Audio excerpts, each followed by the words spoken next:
नाशिकमधून एक महत्त्वाची बातमी। नाशिक जिल्ह्यातल्या 6 धरणं अद्याप देखील तहानलेलीच आहेत। नाशिक जिल्ह्यातील 6 धरणं अद्यापही तहानलेलीच आहेत। गंगापूर धरण समूह 40% आहे, तर इतर 5 धरणांमध्ये 0% पाणीसाठा शिल्लक आहे।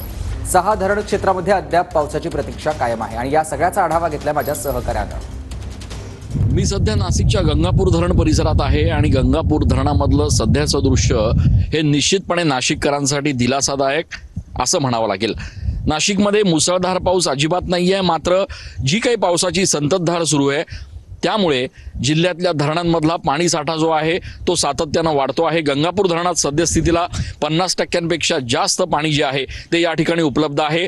एकूणच गंगापूर धरण समूहांचा जर विचार केला तर 40%पर्यंत सरासरी गंगापूर धरण समूहातल्या धरणांमध्ये देखील पाण्याचा साठा वाढलेला आहे। दुर्दैवानं जिल्ह्यातल्या 6 धरणांमध्ये मात्र अद्यापही पाणी वाढलेलं नाहीये। वर्षभराचं जर पाण्याचं नियोजन पावसानं करायचं असेल तर निश्चितपणे एका मुसळधार पावसाची, जोरदार पावसाची, खास करून कॅचमेंट एरियामध्ये आता नाशिककरांना प्रतीक्षा लागून राहिली आहे। कॅमेरा पर्सन प्रसाद सह मी चंदन पूजा अधिकारी, TV9 मराठी।